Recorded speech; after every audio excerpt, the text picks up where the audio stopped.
კურსის გაუფასურებასთან ერთად მედიკამენტების ფასებმა იმატა. ჯანდაცვის სამინისტროს ინფორმაციით გაძვირებულია მხოლოდ ის წამლები, რომლებიც დოლარის ზონიდან, ასევე რუსეთიდან და ბელორუსიდან შემოდის. მომხმარებლები კი აცხადებენ, რომ ბოლო დღეებში თითქმის ყველა ტიპის მედიკამენტზე გაზრდილი ფასის გადახდა უწევთ. ხშირად მიწევს კი აგერ ოჯახის წევრებისთვის კი და ახლობლებისთვის და რა თქმა უნდა არ არის მისაღები ეს ფასები. ჩემთვის მერე არ არის მისაღები.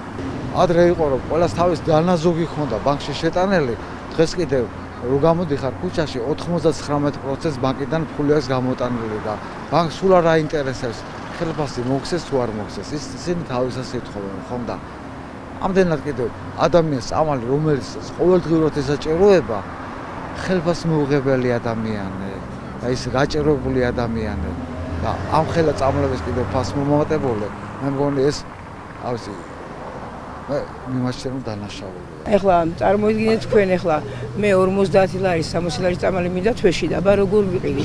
კურსას ვეღარ ვიყიდი და ვერაფერს ვეღარ ვერ საჭმელზე ლაპარაკი მეტი არის. რომ ნამდვილად ეს წამლების ფასების მომატება ჩვენთვის არ არის მიზანშეწონილი არც.